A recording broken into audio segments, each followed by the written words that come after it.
Okay, welcome to the Lovecraft Easing podcast. We have two guests today, actually, who are married to each other. S.P. Muskowski, who wrote The Worst Is Yet to Come, The Best of Both Worlds, and quite a few other books, actually.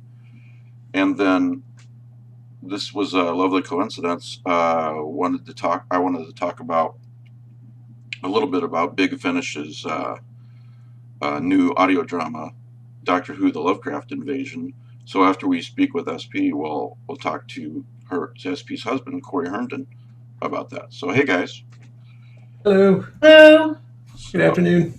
Evening. Yep, depending on where you are. Afternoon where you guys are. So let's do introductions. I'm Mike Davis, Lovecraft Easing, and Rick Lay. Rick Lay, writer who voted by mail today. Awesome. Hey. Rich Bunting. Hi, Rich. Mike Davis fanboy. Who isn't? I'm a Mike Davis fanboy. We all are. Thanks. Bridget. Now I'm off lesbian. Bridget Bernmark, composer, artist, person, excited for spooky season. Shout out to all the other creepy people out there. Not a Mike Davis fanboy. So Not a fanboy, no. she puts up with me. So and then all right, so Corey Herndon, why don't you do just like a really quick intro, then we'll talk to SP, and then we'll talk about, after we're done with that, we'll talk about the Lovecraft Invasion. Okay. I'm here primarily in my capacity as just basically a kind of obsessive Doctor Who fan, I guess, who also has some extensive experience listening to a lot of the Doctor Who audio stories and audio drama in general. And it's one of the things that I'm really interested in. I have by no means encyclopedic knowledge about the topic, but I'm really looking forward to being able to talk about it. In my day job, I'm a game developer and game writer. I work on a game called Dauntless, which you can download at playdauntless.com. I'll play for free on any one of 4 platforms. And but today's all about Doctor Who. While you were introducing yourself, I had to fix a quick glitch. People could hear us, but they were just seeing a black picture. They can see us now, but okay. So not having the multitaskability very well. Did you voice acted in a video game recently, right? Is that the one that you mentioned? Or I've done I work as a writer, but my degree is in acting from the University of Washington, and so I am lucky enough to get to do some voiceover work. I did voiceover work on a game on my previous game, Wildstar, which is a game I actually wrote as well. I played, you know what? I actually played this character right here that I have 3D printed there. But recently, I did just a freelance acting job for a game called Cloudpunk. I play a dog AI that is installed in a car and so talks to the driver who is making deliveries in a kind of 3-dimensional flying car Blade Runner kind of cityscape. So it's like Knight Rider, but in the future in the game. What's that? It's like Knight Rider, but in the future in the game, and you're playing the Knight Rider car. Yes, yeah, basically. I was a huge fan of the original Knight Rider, of course. So it honestly, it was a little bit Kit, a little bit Data, and a lot of my old Golden Lab that I had when I was a kid. I was picking up a package at the post office yesterday, and this young guy, must have been like in his mid-20s, his phone went off, and it was the Knight Rider theme. And I was like, oh, that's cool, and I was like, you look way too young to know about Knight Rider, but I guess you can watch anything these days streaming. So I think it was, I don't know if it was last year or the year before that, Twitch, speaking of Doctor Who, Twitch, the game streaming service, they have a thing called it's Twitch Presents or Twitch TV or something like that. And they'll do marathons of shows. And for a while, they were doing marathons of classic Doctor Who, which was running while I was working and made it really hard to concentrate. But after one of the times they did that, they did the entire run of Knight Rider, which Nice. was bonkers to watch, having not seen it in like 25 years. And there were so many actors from weirdly enough, so many actors from 80s Star Trek were on that show. Major Kira turned up. I'm pretty sure Frakes was there. Gowron turned up. It was very exciting. And I'm way off topic. Sorry. No, that's all right. You Hi, know, honey. We frequently go off topic on this show. Okay, so SP, good to see you. And To you. how about a short intro, and then we can talk about your books and whatever Okay. else. Yeah, I'm a fiction writer, and most of my writing has a kind of horror element or dark edge to it. A lot of my books and stories have, kind of a spooky atmosphere, and they're oftentimes a ghost story of some kind.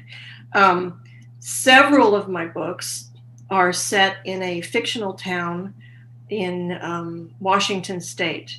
And it is a town that's based on some of the elements of surrounding towns, but it has its own unique qualities. So the town is called Skaloot. And that's it. I have several books out there that you can find through their publishers or through Amazon. That's it. Okay. I did forget to say on our latter topic, after we talked with USP, we're giving away 3 copies of Doctor Who: The Lovecraft Invasion.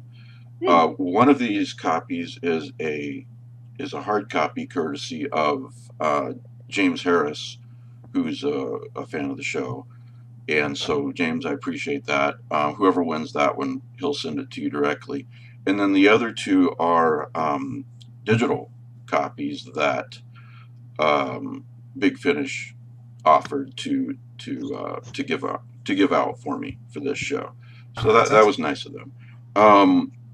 And so if you're interested in that, now we're not going to draw for a few weeks, so you have time. If you're listening to this 2 weeks later, you probably still have time, because Matt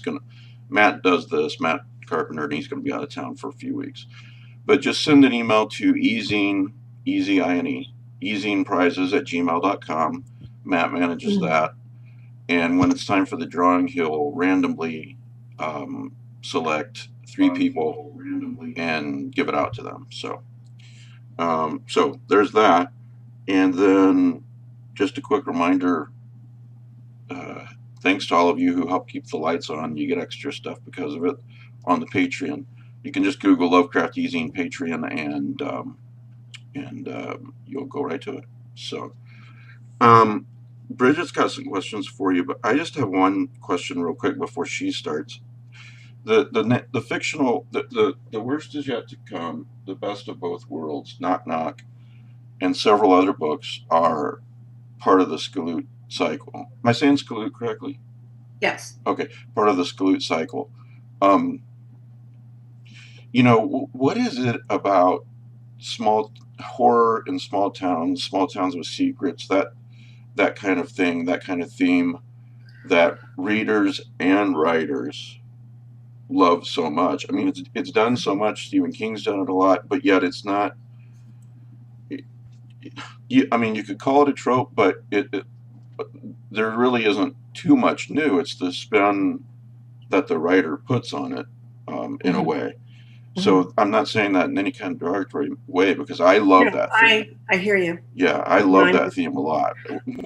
What's about that is so appealing to readers and writers?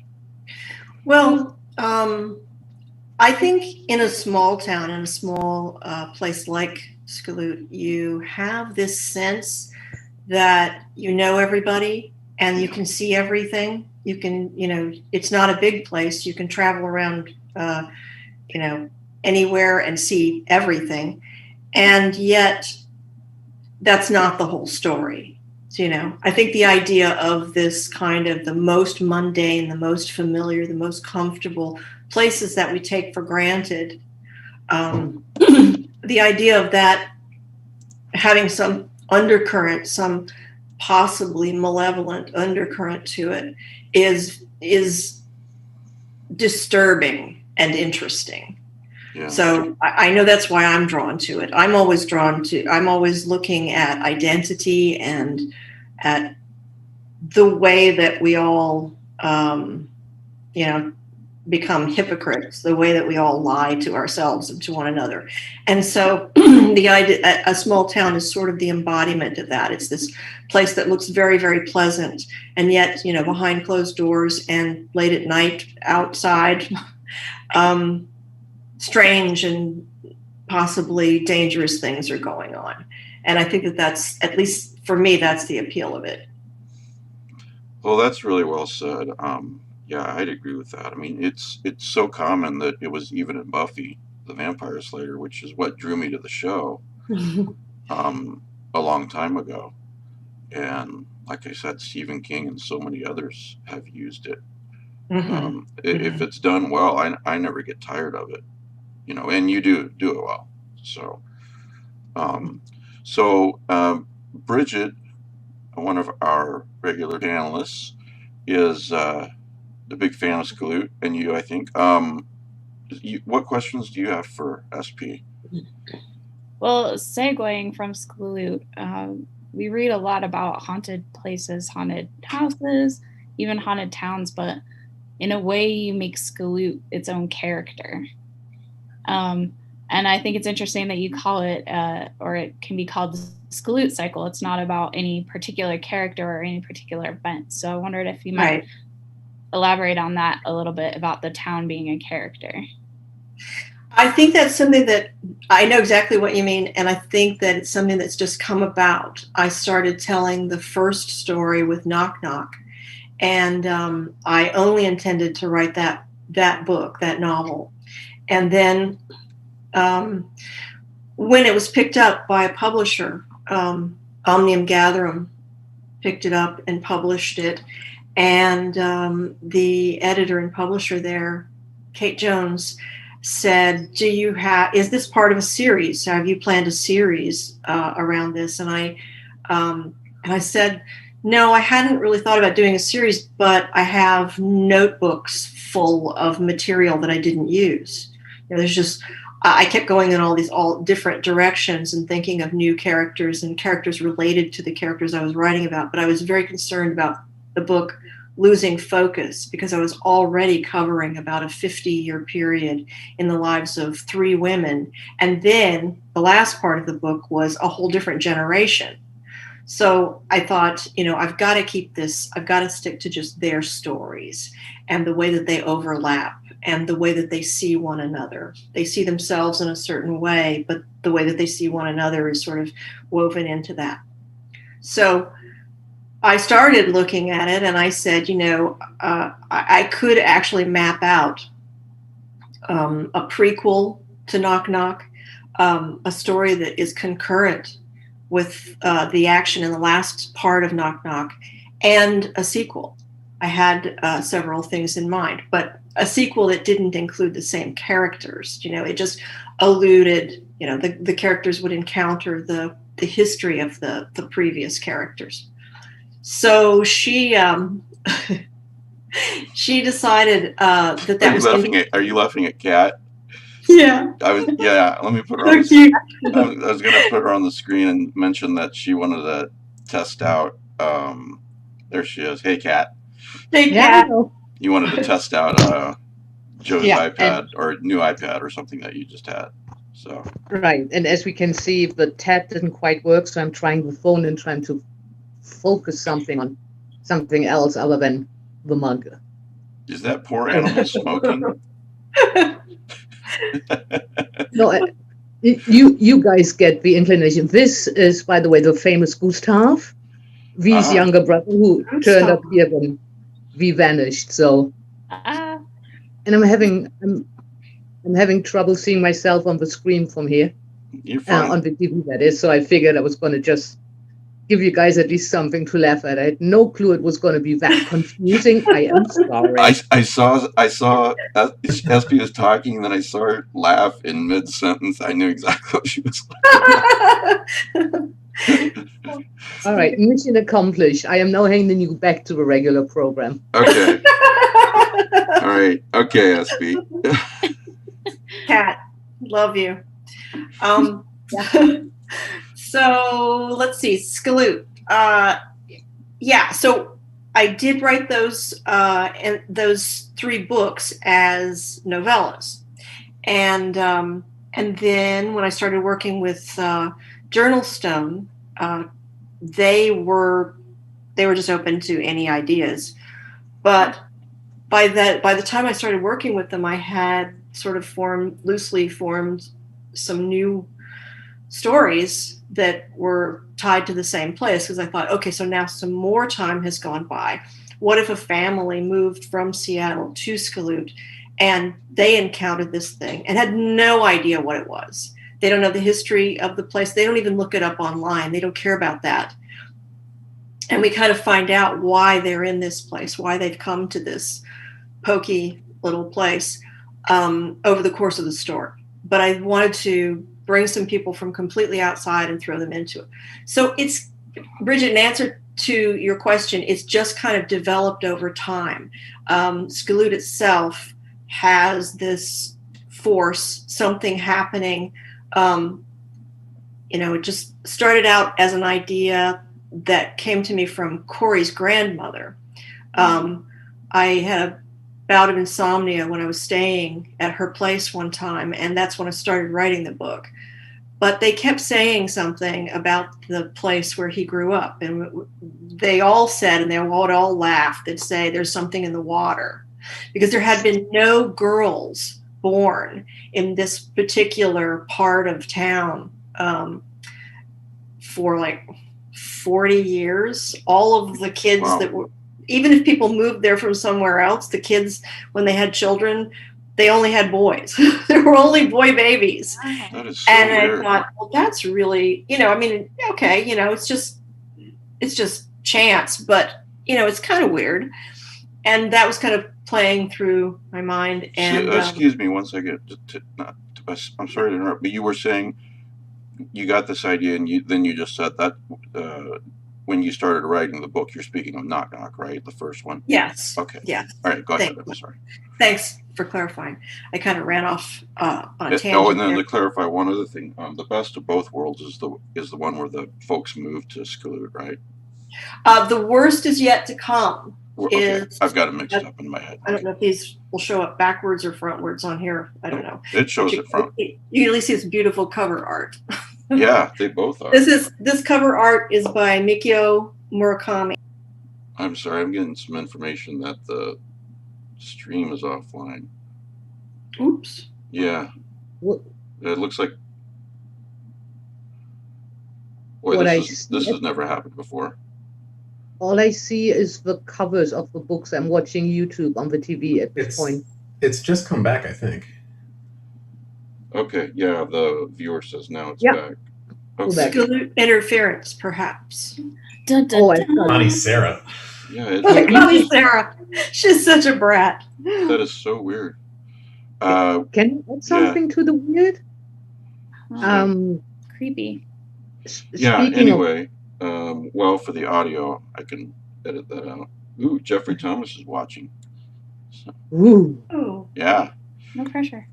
No, yeah, no pressure. No no. pressure, SP. Oh no. All right, well, to the viewers, I'm sorry, I don't know what's going on, but I know I've been having tech difficulties today with Zoom and YouTube, so I don't know. Don't destroy the mystery by being honest about it. Yes, that's right. And I will show my tax returns. Keep it creepy. If elected. Speaking of which, can I chime in for a second about creepiness? Mm-hmm. Yes. Okay. I have to admit, I vaguely remember reading your story that was in the middle of all the wet madness that broke out 3 years ago. But you said you had a bout of insomnia, and came up with the general idea about Mhm. something in the water as the joke. Mhm. Skulute and Schenectady aren't that far apart, just from the way they sound. Is Skulute based on something native as a name? It is, yes, Mhm. and it is, and that would be based in Washington. I wanted it to be a town name that could exist in Washington but doesn't. So Okay. my latest editor, my editor for the latest book, Scarlett Algie, she kept looking. She kept Googling it, trying to find where it was located because she thought surely that it was based on an actual town, and then I just added some elements to it. But it is an entirely fictional place. This whole thing, this is what drew me also about Twin Peaks. I remember when I really got sucked into Twin Peaks was the episode where Cooper's in the diner with the sheriff and a couple other guys who are Bookhouse Boys, although that's when we find out about the Bookhouse Boys. And I think it's the sheriff who says, there's something really strange in these old woods, and we've been guarding against it, and our fathers guarded against it. He said it's the price we pay for all the good things we have in Twin Peaks. Mm-hmm. If I remember right, said something like that. And then Cooper is just in awe, and he goes, "Wow, a secret society," which is not the way a typical FBI guy would react. So I loved it, So, but yeah, it's just the small town thing is so fascinating. SP. So. I find it interesting to write. I find it compelling to write. So I just hope that other people find these stories interesting because, as Bridget pointed out, they're not. It's a cycle, but it's not about the same characters over and over again. It changes hands. All these people are interrelated, but I don't go back to the same characters and keep building on their history. There was one minor character in, a minor. She doesn't take up a lot of pages, but she's a key and important character in the novella Delphine Dodd, which was a prequel to Knock Knock. And Dr. Graham is running this clinic for young ladies with all sorts of disorders, and at the turn of the last century. And there was an opportunity to write a short story with some sort of fake history for an anthology called Sisterhood that's coming up from Chaosium. I think they contacted us a few days ago and said it's going to be coming out in December.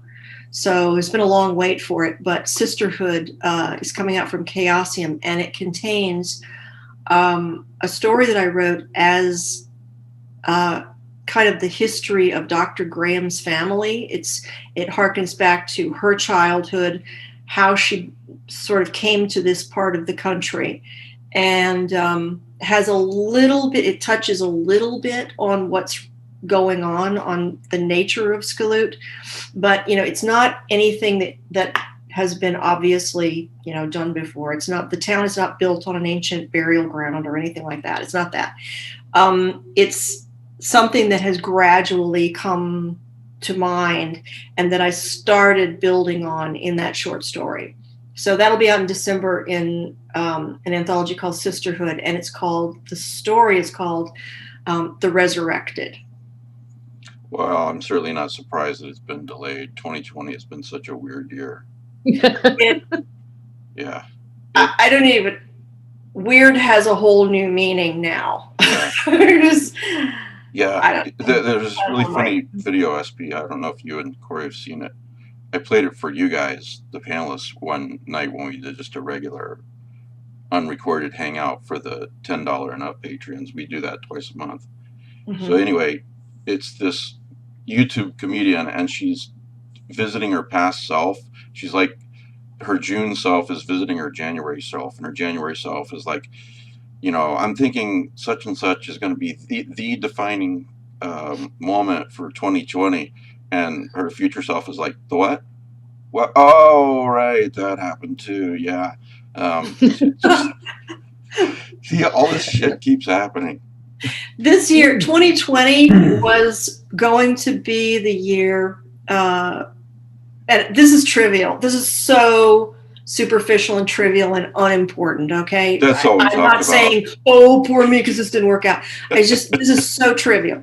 But 2020 was going to be the year when I was going to start going to cons, and I was going to I had a whole series of bookstores I was going to approach and, try to join in the reading series. And I was going to get out physically more to places that I haven't been going to that much. I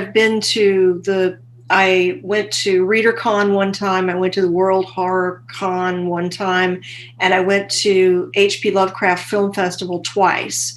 But that's it, and that's just like, so you jinxed. You can't really sell 2020. books that way. You need to get out, And so I was going to do that. I had all these plans, and I was like, oh, well, honey, I guess I'll be staying home with you. Yeah. Bridget, do you have more questions? Sure. Okay. Yes. So Worse Is Yet to Come. The title is so meaningful, and I'm trying not to think of a way to ask this without giving away spoilers. Ooh, that's tricky.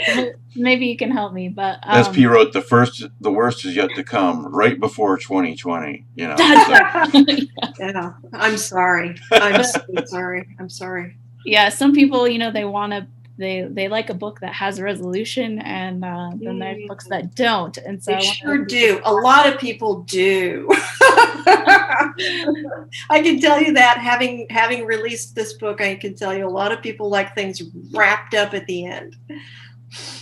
Yeah, but there's a reason that it's called that, and I wondered if there was a way to talk about it without spoilers. I tried to write a novella. When you're writing about the same place for a long period of time, you dig up new things about it. But at the same time, you have to entertain yourself as a writer. You have to keep there. You do little things that are fun for you. And so fun for me is usually about structure. Okay. It's about, well, what can I get away with here? What would be fun to sort of toy with? And in this particular book, I thought, what if everything in the book, gives you keep getting little bits and pieces to put together. And then they all start to come together and it all is playing together. And then you have to guess the next thing that happens. This is why Kat is my friend. Kat's got evil laugh. I love that too, Kat. I love that. And so I thought, that'd be fun, right? This would be fun. And the people who like the book love it.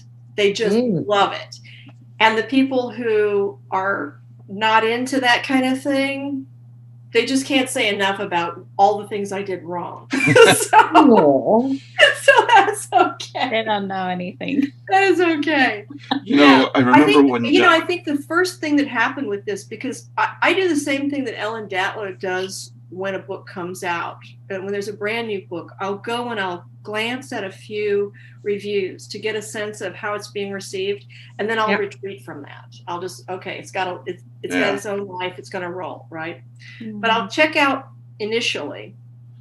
And this time I don't know where I went to. I don't know if I was at Goodreads or Amazon. I was someplace and I looked at it and I said, oh man, it's got a 3 rating. It's got a 3. That's like so. It's very well written. Everybody hates who cares, right? And then I looked at it, and it wasn't that.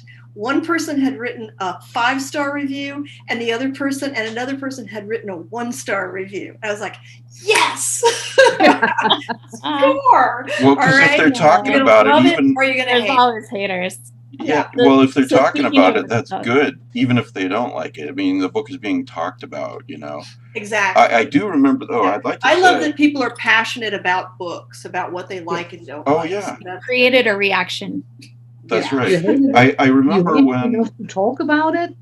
You've won as the author. Period. yeah. I remember when John Byrne uh, redid Superman in the, what was it, Corey, mid-'80s? Rick, you guys? You're talking about the Man of Steel Yes. reboot? Man Where of he Steel, drew like and oh yeah, 88, I've seen those. 89, something like that. Anyway, Mhm. he mentioned that he got a lot of mail saying how much people loved it. He said, I got a lot of mail ranging from, I really, really love the reboot of Superman, to I really, really hate the reboot of Superman, to, oh my God, this is terrible, they've changed everything, to, oh my God, this is terrible, they haven't changed anything. And he said, I felt like they were all valid in their own way, except for the ones who were basically saying, this is not the way that I would have done it. You know, which he said, to me, that's not a valid criticism. You know, you can criticize the way I did it if you want, but you can't say I'm wrong because you would have done it this way. So that's what that makes me think of that. That stuck with me Yeah. for. That's a thing to look out for if you're taking a writing workshop. Yeah. I found over the years, you know, you want to work with an instructor and you want to work with other writers who are interested in helping you make your stories better and not just turning them into their stories. Right.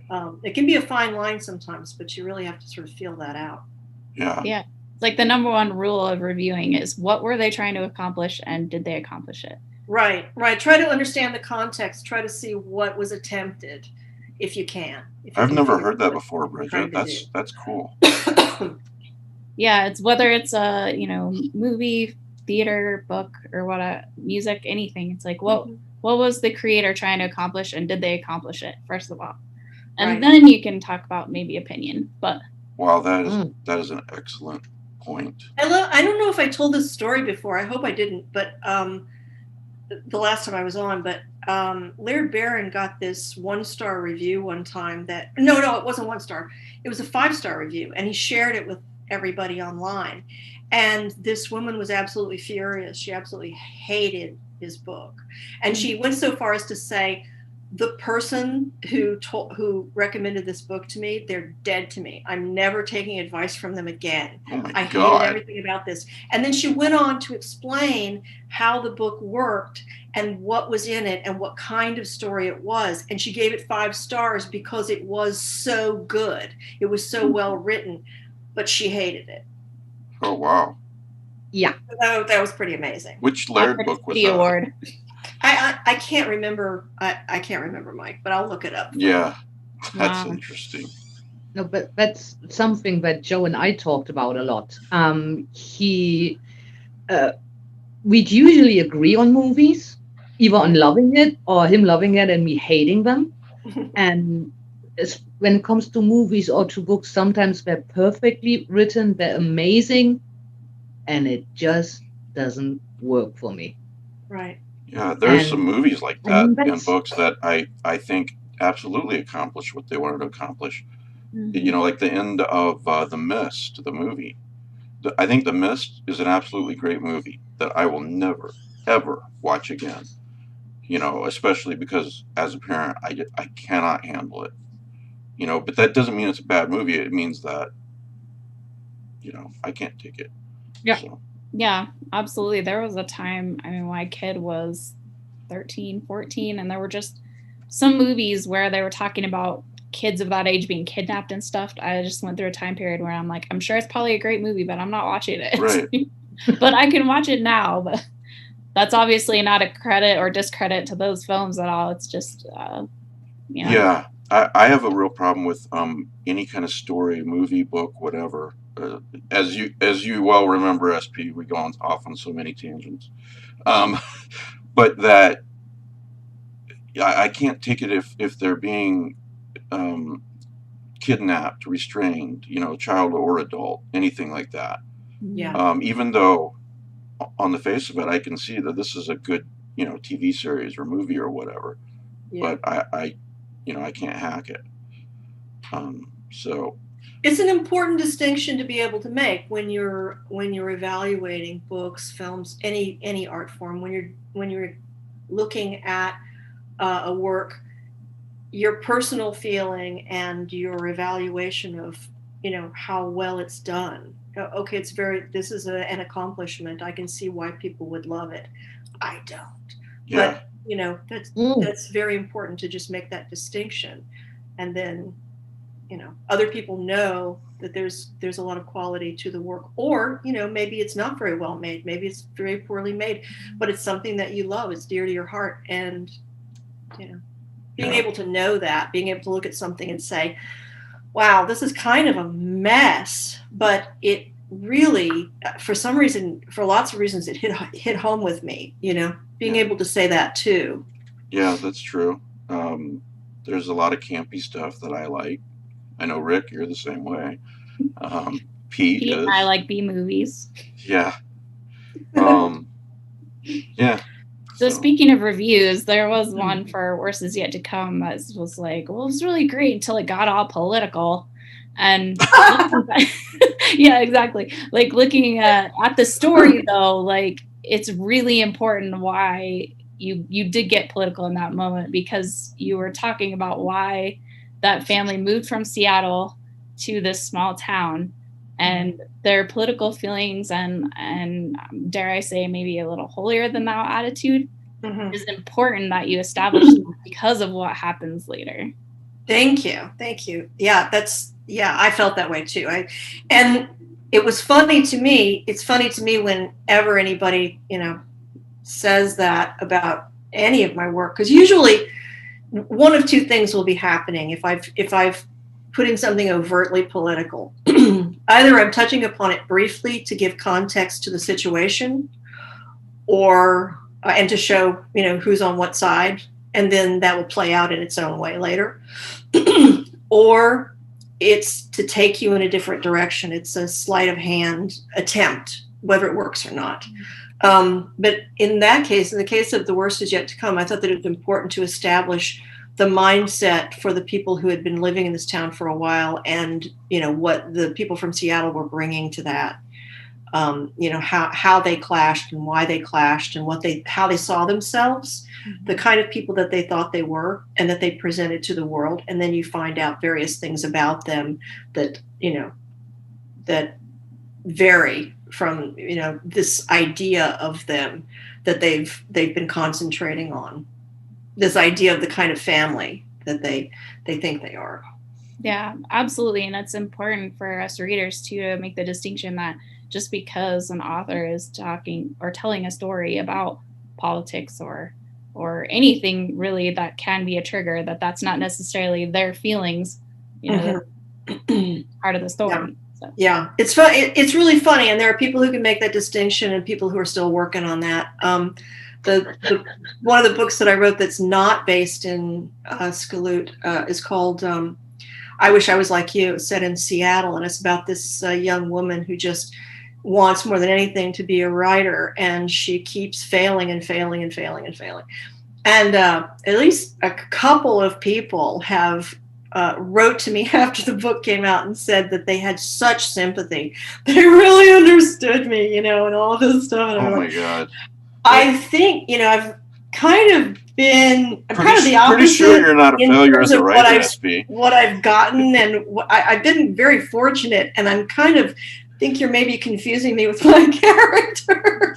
Like, I'm not Spock. That's okay. Yeah, I am not Spock. Ooh, but speaking of that, so every superhero has an origin story. So what's your superhero author origin story? Oh, great. From me? I am a weirdo raised by someone for whom appearing normal was everything. How's that? How's that? You mean you were raised by the Davises? Oh, hell with you. Wow, Rich, Yeah. you're off the show. I don't care how much you're paying Patreon a month. Different Davises. Oh, different Davis. Okay, never mind. You're back. Even Greater Ross Davises. on the live audience. You're even getting live audience feedback about what a great question that was, Bridget. Oh, You should ask that of every guest from now on. That's going to be the Bridget question. It is a good there we go. What's the origin story? Where the heck did you come from? How did you? What is it with you anyway? I sent this. It tells a lot about a person, like how they answer that. Yeah, I sent this. That's my answer. Is I love it. I'm as weird as they come. Is it But- GIF or GIF? I spend my whole life, trying to live up to my mom's desire that we all, put on a mask and act like normal people. So, and she wasn't normal either. She was really, really weird. But that's, that's it. Well, there's weird and there's neurotic, so I guess they're not always the same thing. Oh, A little neurotic, very weird. another audience Fair. member said that should be a permanent question too, Bridget. All right, noted, Eduardo. Good one. And I That's a good apologize, one. SP. I didn't mean to talk over you a second ago. I was going. Oh no, it's okay. I was just going to That's quickly a say. keeper, Bridget. That's great. Okay. And Just don't SP, talk over would you Bridget. define yourself as a rebel when you were growing up then? Ooh. God no. Oh no. No. So No. no. No. Now, a couple of my sisters were rebels, and they're a lot older than I am. And I don't mean like they're like 30 years older, but they were teenagers when I was born. And so I had the example of what happens, when you rebel. I excelled at following my mother around, imitating her.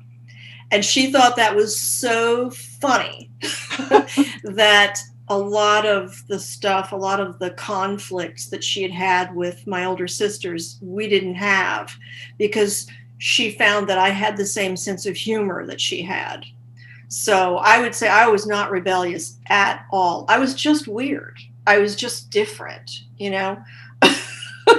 I still am. I mean, I'm constantly amazed at the things that I don't understand how to do, that I don't, and the places and situations I don't fit into. I mean, I'm really surprised by it sometimes, because I think of myself as, a fairly friendly person, but wow, sometimes.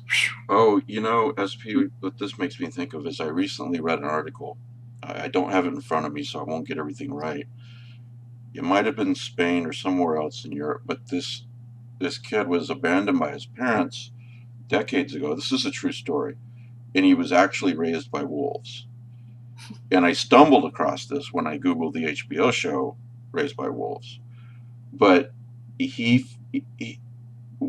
misses that life so much, and he doesn't fit in. He couldn't even speak when he was finally found by humans. Mm-hmm. This is like the Casper Hauser story. Is this the Casper Hauser? No, it's not. I think that's a bit more apocryphal, but that is a fascinating story, true or not.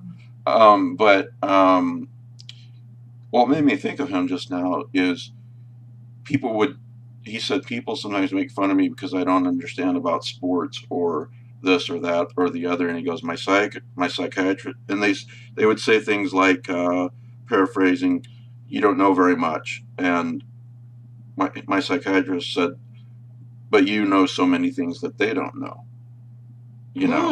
and that helped him. That mindset helped him. Mm-hmm. Mm-hmm. So yeah, I mean, I can really relate. I kind of grew up on another planet, long story short, and Danielle's constantly explaining to me how football works, things like that. But sometimes, Mike, isn't your mind just blown by yeah. the world? I mean, you enter into some situation that everybody else knows what's going on and what is expected, and your mind is just blown by it. It makes me think of this GIF. I sent this to Kelly Young a couple of days ago. Actually, I've sent it to him more than once. Is it GIF or GIF? But it's from Office Space, where the main guy is like asking somebody, why are you the way that you are? Just that deadpan humor. Uh-huh. So, yeah, but we could spend an hour talking about how strange Kelly Young is. Well, that's way off topic. but Kelly's strange in a good way, not like Pete. No, I wouldn't say that. I would Not say like Pete. I would say But Kelly's strange in a really good way. No, Kelly's really strange in a really bad way. He's a terrible person. I'm testing to see if he still watches the show. He's been really, really busy lately. Pete's different. He's the different in a good way guy. Kelly's he's kind of evil, I guess is the word I'm looking for. So we've now tested to see if he's listening or watching. So no, he's a good guy. They're all good guys. Yeah, they are. Bridget or anybody else, more questions for SP? Well, this might seem like a weird segue, but in Best of Both Worlds, I hope it's not a spoiler to say there's a serial killer, and I wondered what kind of research or whatnot you did to get in that mindset, because you do it really well. Well, thank you. True many life experience. years of reading case studies. And I was one of those people who for about, 15 years just was constantly reading case studies and books about serial killers. And I don't do it anymore. I still have some of the books, but I just completely, stopped doing it. There's a lot of stuff stored up there, about I guess what people were trying to achieve. And I think the thing that was important to me in this story is that this guy has such a strong spiritual connection to his sister that he actually risks things that he shouldn't risk in order to play into what she's trying to do. There's something that she's attempting to do, and what he does fits in with that, and he is constantly helping her.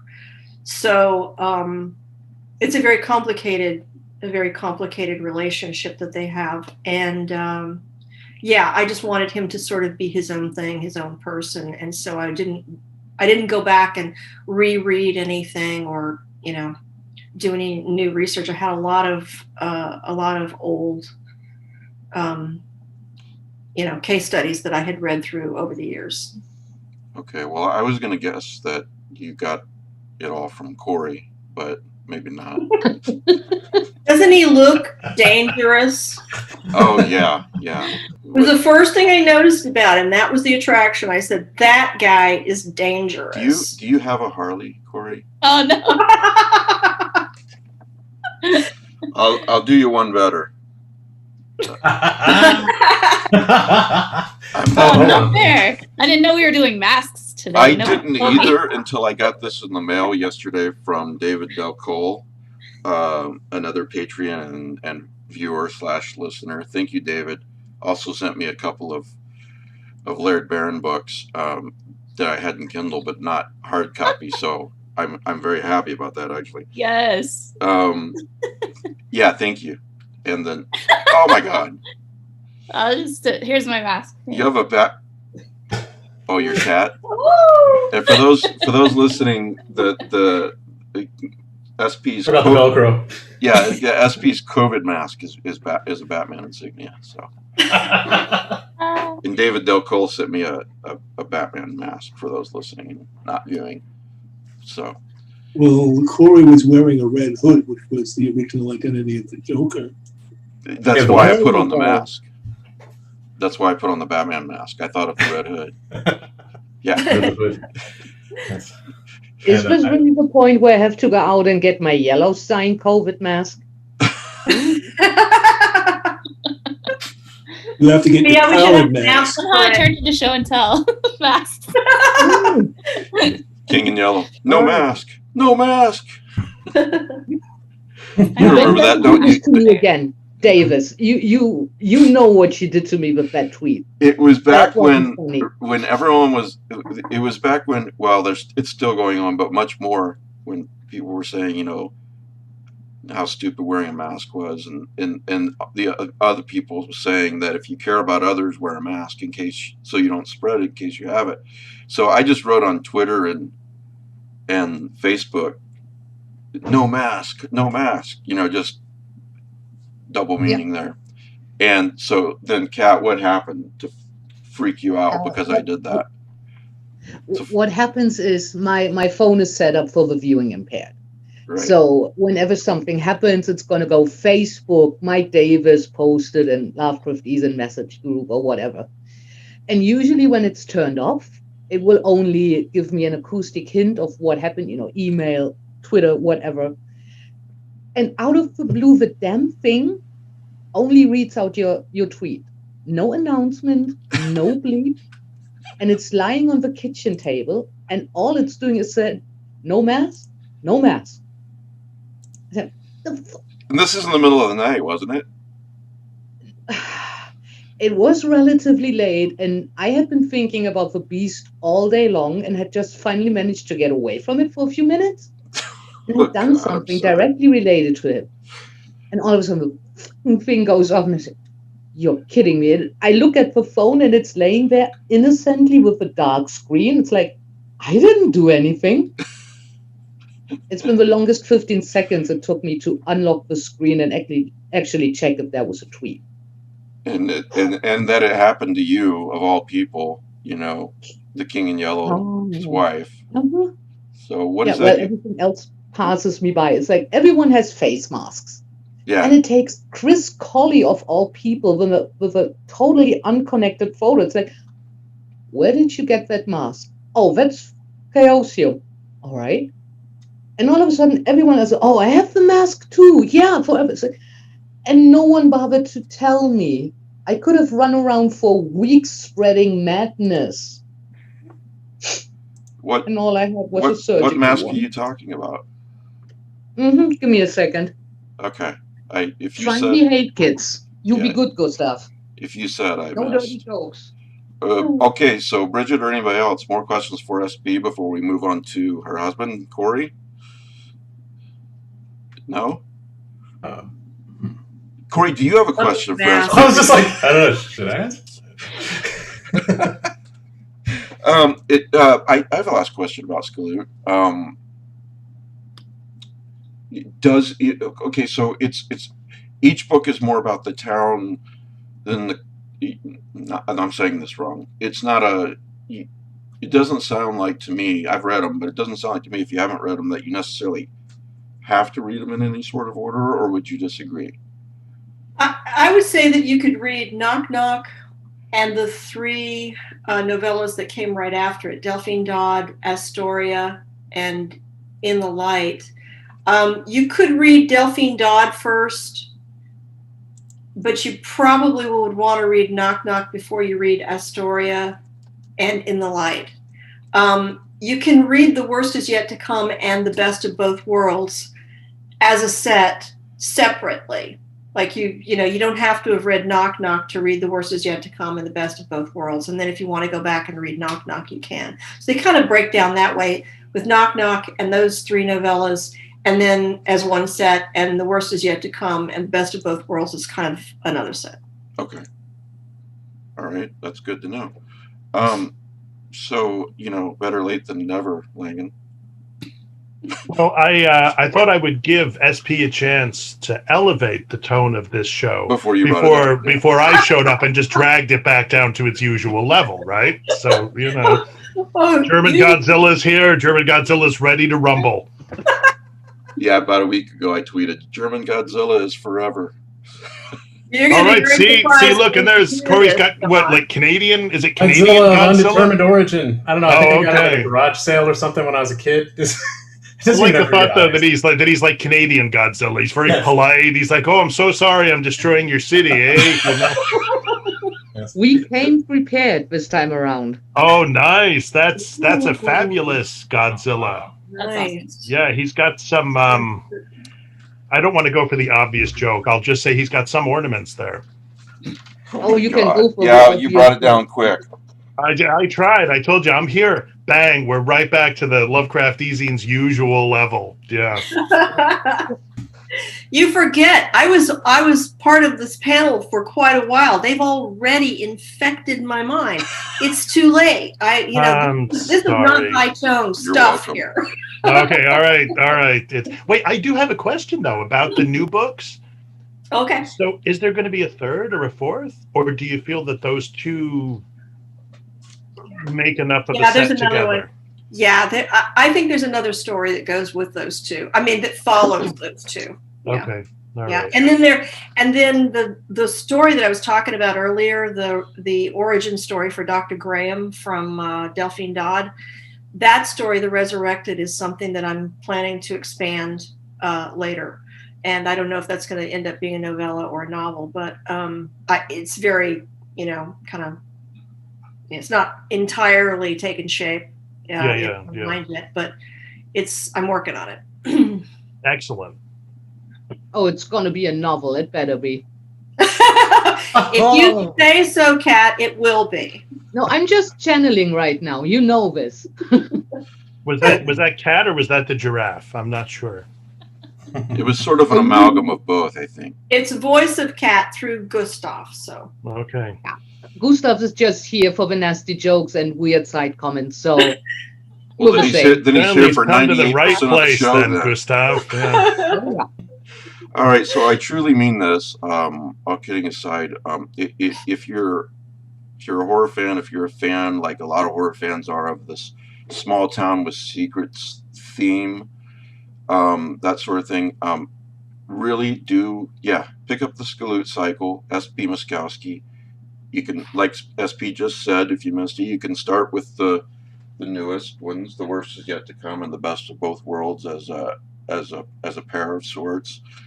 And then, or you can start at the beginning with, you wrote Knock Knock first, but Delphine Dodd is a prequel, correct? Mm-hmm. If I remember correctly.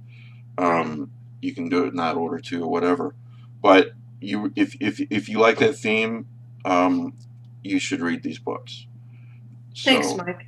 Yeah, well, our loss when you stopped being a panelist was readers' gain because you got more writing time. So, I miss you guys, though. I miss you guys.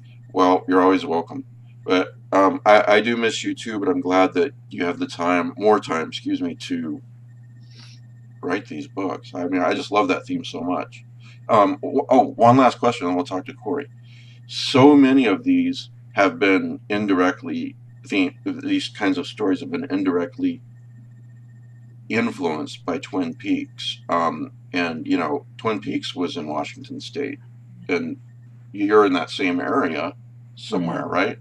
Mm-hmm. So, well, it's this is in the southwest corner of the state, so it's not too far from the coast. Okay, yeah, and Twin Peaks was on the eastern border of Washington State, if I remember right. Yeah, I think Twin Peaks was supposed to be like kind of east and north of Seattle, maybe, or but west of the mountains. It's not that far from Canada because yes, right. They crossed over the border. Like Jacks. Yeah, it is just. I don't know, some Jacks. Yeah. Did that influence you at all? Are you a big Twin Peaks fan, or were there others? I liked Twin Peaks. Yeah, I'm a David Lynch fan. Yeah. This is so funny. People are always asking one another online, "What's scary to you?" What's the scariest book you ever read? What's the scariest movie? And I can hardly ever think of anything because books and movies don't really scare me very much. It's really rare that a horror film really scares me. Yeah. It happens once in a blue moon. But David Lynch's films sometimes scare me so much that, I'll start watching one of them again and I'll have to wait until, Corey gets home to finish watching. But there's just some serious undercurrents that really are disturbing in his work. And so, I'm a fan. But I think, honestly, Mike, I think that there's a little bit more of the Washington, Oregon influence in these books. I think that kind of independent spirit of Oregon is a little more of an influence. And like you said, with Twin Peaks, it was a little more like it's, bordering Canada, and you kind of get that influence. Yeah. So there's just there are little subtle things that are different, but yeah. Yeah. Yeah, I even wrote, and I may expand on it someday. I'm not in any hurry. A poem a long time ago called "The Town of Autumn," and it's like 5 or 6 stanzas, and I won't give it away, but the guy walks into this town, and everything that he sees is weird just right off the bat. This small town. So I don't know. It's kind of like, I think probably like a lot of fiction and poetry writers. Sometimes I look at it and I think, oh wow, I did really good there. And then sometimes I look at it and go, oh my God, I'm never sharing that with anyone again, ever again. You know. So. Was that the one you said to the hip hop beat? Oh my God, John! Yes, that's exactly it.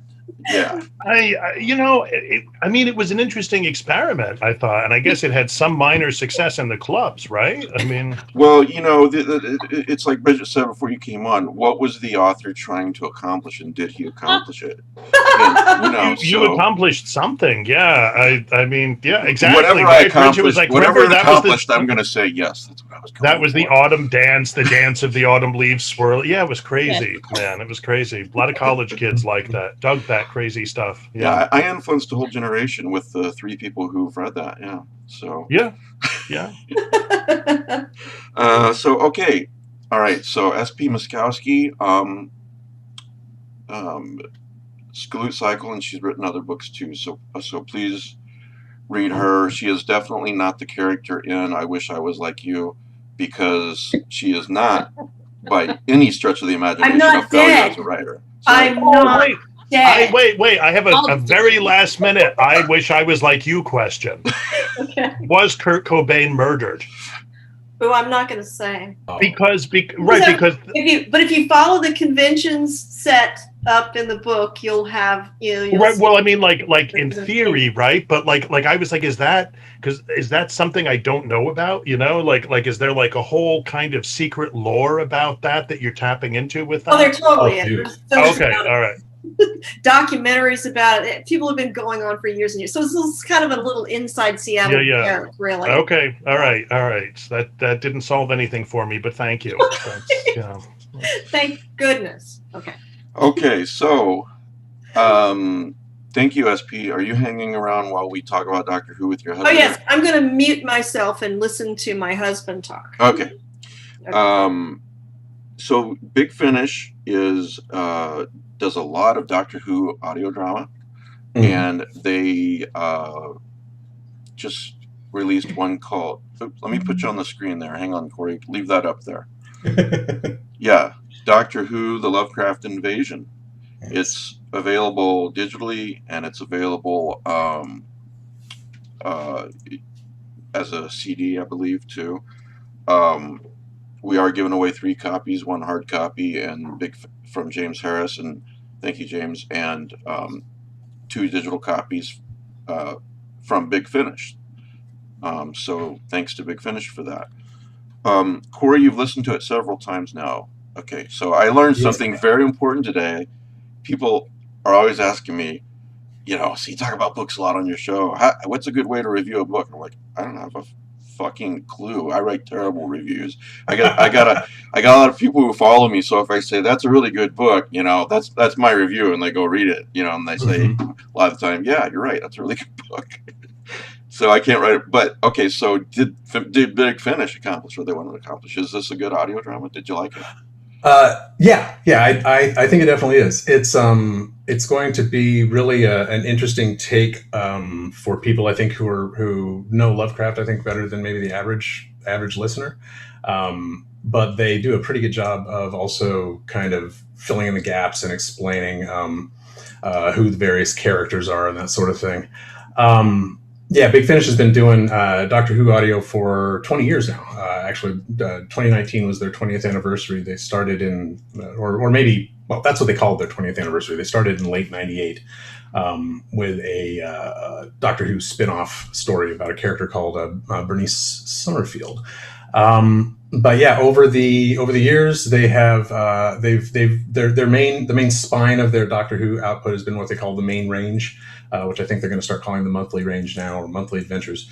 But it was essentially Doctors 5 through 8 on kind of a rotating repertory cast. And yes, I was going to say, for those who don't know, they have the actual actors playing, yes. which it's so cool. They use actual actors for all of the doctors that are available, meaning all of the doctors whose actors are still with us. And they found some really good substitutes for those rare times when they actually do feature the other doctors. And actually, those times are getting less rare as we go on. And I have to be careful because I could go off on so many tangents here. Well, Big Finish is just, they're able to draw them. Yeah. Now. And they've, I mean, one of their probably their biggest get until a recent announcement that I'll mention in a second was when David Tennant joined and started doing the 10th Doctor adventures with them. The thing is, David Tennant had actually worked with Big Finish before he was the Doctor. And because Big Finish had been running about 7 years before the series came back. And so he had been in a series called Dalek Empire, which is really cool. It was like a Dalek's resistance fighter. Oh my God, or I something. didn't know David Tennant was in Big And Finish he was before the in Doctor. some really good old unit spin-offs, because very early in Big Finish, they did some separate unit stories that were like Doctor agnostic and things like that. And they got the guy who played the Brig to come back. He worked with him for a really long time until his passing. And yeah, otherwise they've used impressionists for, they found a really good guy for the Third Doctor recently. So they've started putting out Third Doctor stories. The guy who played Jamie during the Second Doctor era does an incredible Patrick Troughton. And so he actually just plays Jamie and the Doctor. And they have David Bradley, who was not only responsible for the Red Wedding, but also played William Hartnell on the docudrama about the creation of Doctor Who. And so Big Finish got him to basically play the First Doctor, since he had played the actor who played the First Doctor. Can I? So yeah, so they they've got basically all of them. Yeah, He also played a doctor in the Christmas special. David Bradley played the First Doctor in Peter Capaldi's last episode. I was going to ask. Yes, and I think that's the excuse they used to go ahead and cast him in the First Doctor Adventures, because he had actually played the character. I'd forgotten about that. So Corey, question on the Lovecraft Invasion. All right, so I think not everybody's a Doctor Who fan, meaning they haven't watched them. My son says things to me once in a while, like, I really want to get into Doctor Who, but it's so overwhelming. There's so much of it. And I usually tell him, okay, why don't you start with Matt Smith, just knowing him, I think, and go from there. And you can always backtrack later. But let's say you like the concept, but you don't really know much about Doctor Who, except that he's this guy or lady, or we found out recently, creature, animal, that he's the same person, but his body sort of regenerates, not sort of, does regenerate. And, basically you just know he's this alien being with a time machine. And he oftentimes brings human friends along with him on his adventures. And let's say that's kind of all you know about him. But you're a Lovecraft fan. Are you going to enjoy Doctor Who, the Lovecraft Invasion, do you think? Or do you need more Doctor Who background to enjoy it? Will depend on how you feel about depictions, I think, of Lovecraft as a character himself. Okay. And I should probably, would it be all right if I kind of do a quick kind of non-spoilery rundown of the plot? So, so this is a Sixth Doctor story. The Sixth Doctor is the one, is Colin Baker, the second Baker, no relation to Tom, who had the crazy electric Technicolor Dreamcoat kind of thing going on, and the big poofy golden hair. And his era is, on TV, is generally not particularly well regarded. I mean, there are some fans who are really into it. There's some super fans, but generally it's not held up as the best Doctor Who there ever was. But in audio, the character has just undergone this amazing transformation. He's one of the best Doctors that Big Finish, in my opinion, and not just my opinion, one of the best Doctors that Big Finish has, and probably the most. I don't want to say redeemed, because that makes it sound like there's something wrong with the TV series, but if you only know the Sixth Doctor from the TV show, or Colin Baker from Trial of a Time Lord or something like that, or from running around with little slug people, then almost any of his stories will probably be a revelation. There are some really, really good ones from early on that were even repurposed for the series. I think you guys know Robert Sherman wrote an audio story called Jubilee that was repurposed for the Eccleston episode called Dalek, which Sherman also wrote.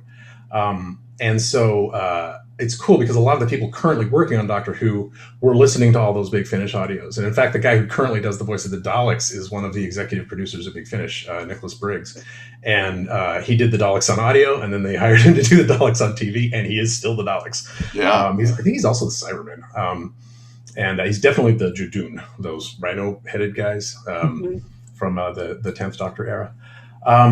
So anyway, yes, I was recapping. So yes, this is an old Sixie story, as he is often affectionately referred to. This is fairly late. One thing Big Finish does is they find little windows into the continuity where they can basically cram a ton of story. Yeah, because these are all canon, right? Yeah, well, in as sort much of. as anything is canon. It's commonly said, or a lot of people tend to say that Doctor Who doesn't really have a canon, in that it's been performed and interpreted in so many different ways, including like theatrically. Like in the 90s, there were stage plays that Colin Baker did, and other actors that had Daleks roll out on stage and Corey, I exterminate. remember somebody's wrote a long time ago about Legends of the Dark Knight. And they're like, how does this fit into the Batman continuity and canon and everything? And they finally came to the realization that every Batman story is just a legend. You don't quit trying to make it canon. It's kind of like the Marvels stuff that they put out in the early aughts, which were supposed to be Marvel comics that were set in the world of the Marvel universe. So like nobody knew who Spider-Man was, and they were drawing him with big 8 arms and stuff like that. So I mean, if you judge it on whether this is canon or not, whether you're talking about Batman or Doctor Who or whatever, that's not the way to judge it. The way to judge it is this a great story? Right. And although I will say for their part, there was I'd say that they were of, I guess, dubious canonicity, or were considered that way initially, but they because like I said, there are so many holes to fill in to add story with Doctor Who. It's kind of like there's really no reason, as long as the story is wrapped up, and it's it's an episodic story with multi-part stories. Right. Then there's really no reason you can't cram, like there are a ton of audio episodes that take place between 2 Peter Davison stories, and they're like his last 2 stories. But Big Finish put out dozens of stories with him and the character of Perry, who is actually better known as a 6th Doctor companion, because she just kind of came on at the end of 5's run. So I just use that as an example of a way that Big Finish has taken these Doctors and built out huge histories for them. This reminds me of perfectly canonical. This reminds me of Angel. There was a character called Doyle, I'm sure you remember, who was in 9 episodes only. Yes, I wish I did a better Irish accent, or I'd have an impression. Yeah, but there's a lot of Angel novels that you're like that have him as the in the story before Wesley shows up. That it's like, oh my God, how many long months was Doyle? They cram so much in there, which I'm not criticizing. I like it. He's a great character. But, the same with what you're talking about with Doctor Who. So. And I can't guarantee that. I could have sworn I read that the actor actually left the show for some reason, and it was like kind of a surprise to the writers. But I don't know. I don't know. He had some drug issues. I know that. But it's interesting you mentioned novels, though, because, a lot of Big Finish kind of got their start through the Doctor Who novels that were coming out in what they call the Wilderness Years, which is basically the end of Sylvester McCoy, the 7th Doctor, a brief stop off with Paul McGann for a 2-hour movie in 1996, and then nothing until 2005. And but there were a lot of novels put out by a publisher called Virgin in the UK, called the New Adventures, and they generally featured 7 or 8 in different adventures. And this is where the character of Bernie Summerfield became a big deal. And she's kind of a proto River Song, sort of a space archaeologist adventurer who has kind of a flirtatious relationship with the Doctor, at least the 8th Doctor. For some reason, nobody wants to flirt with Sylvester McCoy. But yeah. Anyway, their very first audio was a Benny story, and or they call her Benny Summerfield, and then that's a lot of those initial kind of themes and stories felt a lot more like the Virgin New Adventures than they did like their own later audio stories. And I also bring up the VNAs, the Virgin New Adventures, because that is where Lovecraft's mythos was actually kind of inserted into Doctor Who in one book. There is actually a book where Cthulhu is, and pardon my pronunciation if that's wrong, is depicted as an actual, like, but pretty much literally as an alien elder god who's sleeping and dreaming and everything. What was the title? It all fits. But then it's actually way later. It's actually two books. Is it? There's a Cthulhu. There's one with Cthulhu in Haiti, which I hadn't read. Right. I haven't. I was reading about them before the show today, but I haven't actually had a chance to read them myself. And there's the second one is a Philip Combs crossover. Right. The all-consuming fire. Fire. Yeah. Before you and they had a fake Lovecraft in there at some point called C.P. Doveday, where they did. I don't know if they were worried about the estate or something. I don't know. Well, I'm going to ask you to recap the Lovecraft Invasion, but before I do, since you mentioned novels, have you read this one, Dead Romance? I have it on my Kindle, and I have not actually started yet. We've been talking about this. I meant to read it before today. I'm so sorry. Well, the thing is, it's such an interesting book, and Doctor Who is not in it. He's referred to, and he's actually seen by the protagonists in this book, some of them, as a bad guy. Yeah, it's the Faction Paradox stories, right? I think that's right. Yeah, it. But this is such an interesting book. I can't recommend it enough. And it's kind of philosophical.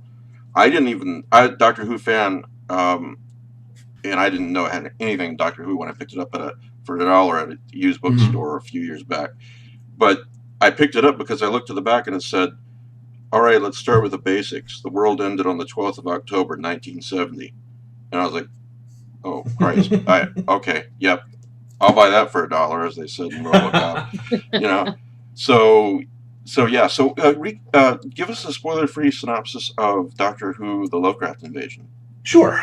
So we actually start off... and I must hear your opinion on Dead Romance after you read it. So I'm sorry. Go ahead. Yes, I absolutely will. I'll be happy to come back or just email you about it. All right. So we basically start off in the middle of the end of another story that we haven't heard, and the Doctor and two of his current companions, because this is one thing Big Finish does really well, is add extra companions and squeeze them into the continuity. So the Sixth Doctor and two of his Big Finish only companions, Constance Clark, who is a Wren from Bletchley Circle around 1944, and a girl named Flip Jackson. Who is, I think she's married now, so she might have a different name, but and she's a shop girl from 2012.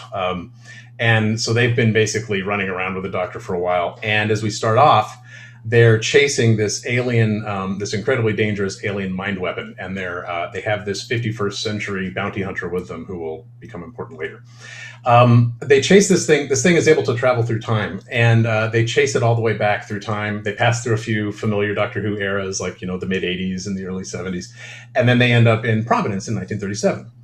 And the Doctor realizes that this alien weapon, which they call the Somnifax, has basically lodged itself in H.P. Lovecraft's brain. And this is all, I know this sounds spoilery, but this is like the first 10 minutes of the story. Right. So what then happens is this weapon, what makes it so dangerous is that it can bring your most frightening, dangerous thoughts to life. So if you have a nightmare, that nightmare will come to life. If I dream about Godzilla, then, so long, Vancouver. And he'll be German. So it lands in Lovecraft's head, which clearly presents all kinds of dangers, both fictional and otherwise. And so they track down Lovecraft, as the Sixth Doctor makes clear to absolutely everyone that they do not agree with Lovecraft's, let's say, cultural opinions on pretty much anything. And then get him to tell him, look, man, you have an alien in your head. You might actually understand this. We need to lock it down and get rid of it. And Lovecraft is a really interesting character in this because he is very resistant of it. It doesn't, and including the fact that the alien bounty hunter is a mixed race, non-binary, transgender alien bounty hunter who isn't even entirely human. Kind of an incarnation of everything that Lovecraft may have been prejudiced against. But so they're dealing with that aspect of Lovecraft, and also just his general, I don't know you people. Why are you in my house? Why are you dressed like that? Yeah. And so anyway, they managed to lock the alien down for they've got a few hours. There's a ticking clock. So somebody has to go psychically into Lovecraft's mind, find the alien, and get rid of it. And that is basically what the Doctor and Flip do. And then from there, the story goes into Lovecraft's brain, where we encounter, many of his characters and creations. Until I don't think it's a spoiler to say that the Doctor saves the day. Probably not. With No. some help from his friends. He usually does. And in fact, there's a very if we ever do a spoiler filled talk about this, there's a little. We could do a Patreon podcast as a spoiler filled. Yeah. Okay, cool. Yeah, Because remind me about that. Okay, email me in a week or two. And so so it's kind of a two-layered story in that respect, and that it actually involves meeting Lovecraft as a person, and the voice actor who there's a behind-the-scenes thing afterwards where he talks about the fact there is no recording of Lovecraft, so he was kind of left to his own devices to try to do the voice. And he does it. It's a little nasal, it's a little whiny, but it never sounds like a caricature, nor do really the things he says. And then when they're in the mind, he does a dual role as Randolph Carter, who is presented as I have not had a chance to listen to it yet, so ironically, so there's a dual role there, which it really for me at least it helped really flesh out the depiction of Lovecraft, because especially in first listen, it might seem like there's an awful lot of hammering on that fact on Lovecraft's racism or aspects like that. But on my second listen, I was really struck by how the character of Carter and some of the other the things that actually happen in the story give more complexity to the character and give a more whole look at that. Generally speaking, so there's that, and then there's of course, inside his mind, where we get to run into all kinds of fun characters, including, of course, Cthulhu himself. Generally speaking, I personally am not a fan of Lovecraftian quote-unquote stories that feature H.P. Lovecraft as a character. But that said, it has been done a couple of times very well. Are you of the same opinion of me, or do you mind? And if you are, do you think they did it right? It sounds like they did. I think they did. I have to admit, I'm a little bit of a latecomer to Lovecraft myself, and I'm sure I haven't read nearly as much as everyone here. Although I knew, most of my earlier experience came from, the RPG, and even that was mostly just tangential knowledge from my job, because I worked in an RPG company, and so everybody played Call of Cthulhu. Yeah, Sandy Peterson lives around here, about an hour from me, and I visit him from time to. Asked him once if he felt like he was responsible for bringing a lot of people to Lovecraft, because I felt he was. And he said, yeah, I think so. In that time period of the 80s, and he said also, he goes, I think Reanimator did it too. Right. Well, and that's one weird thing. I mean, you mentioned Reanimator, and I want to make sure to mention this because I think it's something that's a complete coincidence. The voice actor, especially when he's doing Randolph Carter, sounds so much like Jeffrey Combs. Oh, really? I've been watching a lot of late season 7 Deep Space Nine lately, so I've got a lot of Jeffrey Combs on the brain. But yeah, he has a real and actually, for once, it's an American actor. Oftentimes, Big Finish will have a British actor doing an American accent, but this is actually an American actor. So that was a really nice touch. I thought. Okay, but I think it's a good depiction. It's hard, especially when you're a writer. It's hard to not to sometimes think of how you might have done it yourself, and that's not a review, obviously. But it does feel as if there are points where they're telling us a bit more about Lovecraft's attitudes than showing them. As in, the Sixth Doctor says, by the way, he's a total xenophobe. Instead of necessarily having him be xenophobic, right? Which may be on that particular the tell don't show is probably better, maybe. Exactly. I mean, there's one point where they do actually show don't tell, and it is very kind of it's very well. It's it's kind of a surprising and almost shocking, but also then fairly satisfying what happens immediately afterward. Eduardo, But I think it was a fair. I think it was a fair depiction.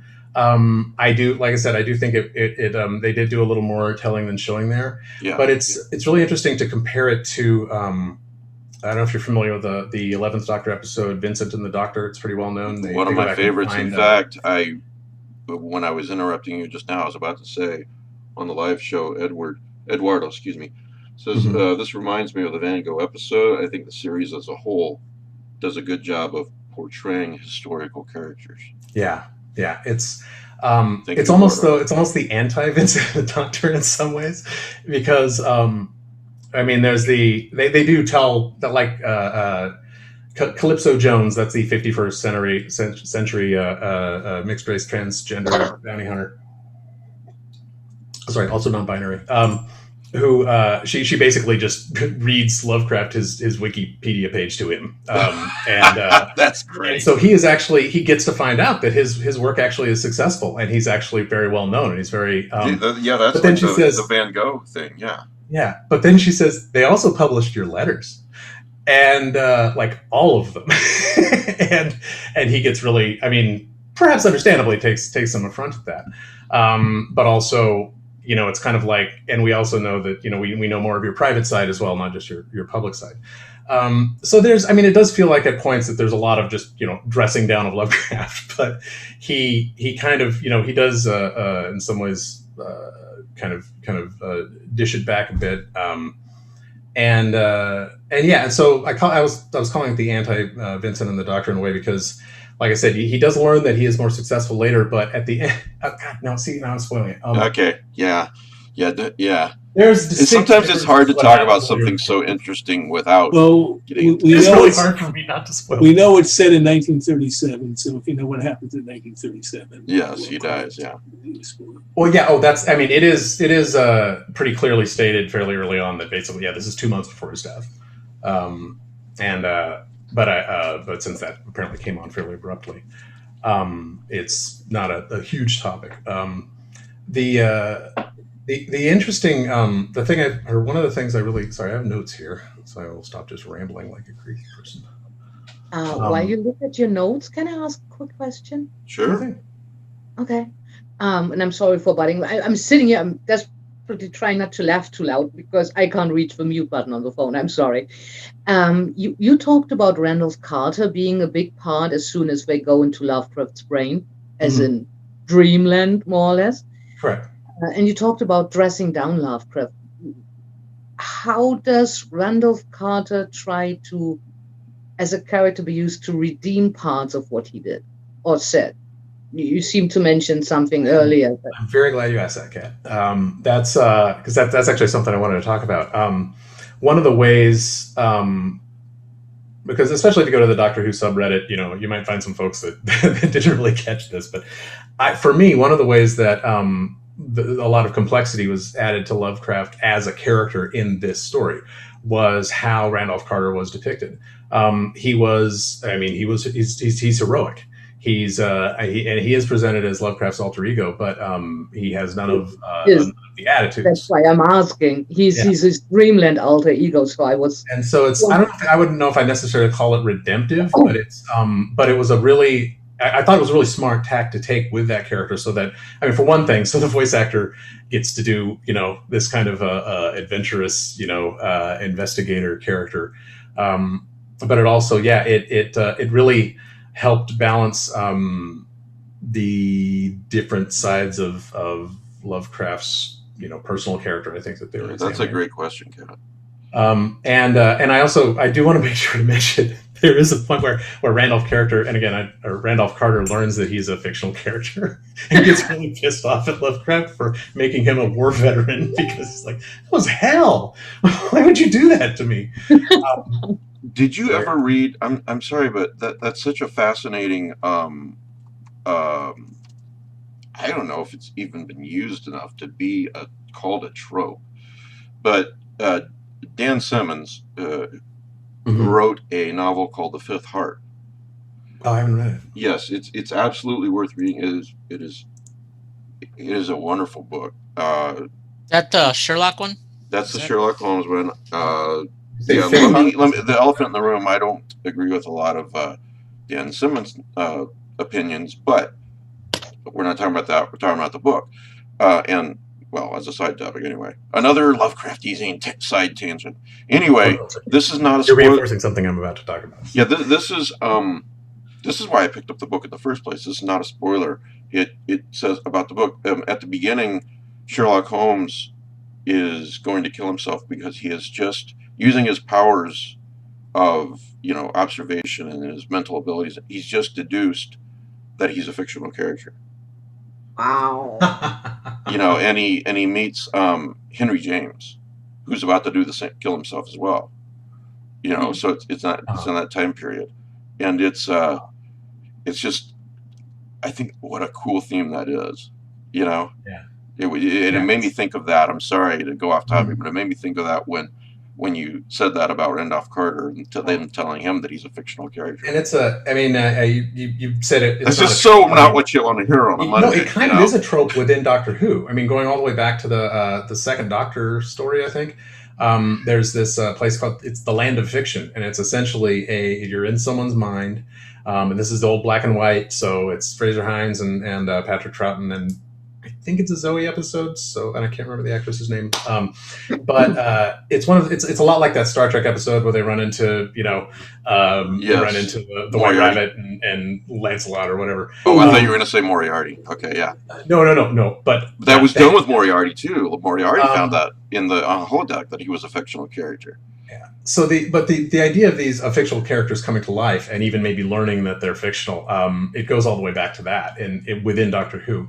I think it would be disturbing to find that out, but I think I would lean on the "I think, therefore I am" thing. Mm-hmm. If I'm self-aware, if I can think for myself, then in a way I'm as real as anyone that's real.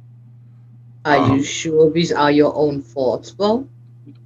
No, I'm not. So, Or wasn't okay, it just Legati, written that's that all I you need to suddenly do. become self-aware? Are you channeling Legati today, Kat? It's not Cat talking, it's Gustav. I'm sorry, it's Gustav. Gustav is channeling. Gustav has the yellow sign, so he channels whoever the bleep he wants. I'm sure you've seen the movie The 13th Floor, which contains that theme too. It came out the same time as The Matrix. Yeah. And it was overshadowed by The Matrix, but it's such a good movie. I'm talking to the audience now. If you've not seen The 13th Floor, 1999 movie, I believe, don't watch the trailer. Don't read anything about it. Just go in cold and watch the movie. And remember what I said about who was that note written to, and that's all I'll say about it. So, have you seen that, Corey? I have not. Okay, well, I got to hear your opinion on that too. For some reason, I was thinking that was the same movie, and it's totally not. Anyway, back to Dr. Who. Yeah.